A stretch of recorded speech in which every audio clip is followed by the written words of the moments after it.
hurmatli tadbirkorlar, men Xalq banki o'rinbosari Valiyev Ma'rufman.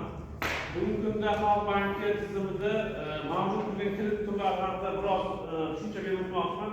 Shundan bugungi kunda ta'lim krediti haqida to'liq va batafsil tushunchalar beraman.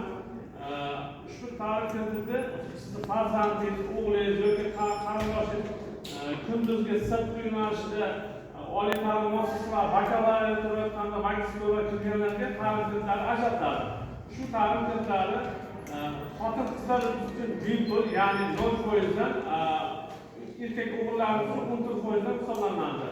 Shu ta'lim krediti o'zi 11 yillik bo'lib, ya'ni 4 yil magistr odatda 4 yil o'qish bo'ladigan bo'lsa, qolgan 7 yilida o'qish tugatgandan keyin 6 oy mobaynida ishga joylashgandan keyin qolgan 7 yil mobaynida teng taqsimlab tashlanadi. Shu ta'lim kreditiga o'g'lingiz yoki farzandingiz o'qishga hattoki onlayn xalqaro vosita orqali shu ta'lim kreditini tasarruf etish mumkin. Agarda mana shu ta'lim kreditidan foydalansangiz, bemalol xohlagan joyda Xalq bankini nimasiga muassasalariga murojaat qilishingiz yoki onlayn xalqaro vosita orqali qo'shishingiz mumkin.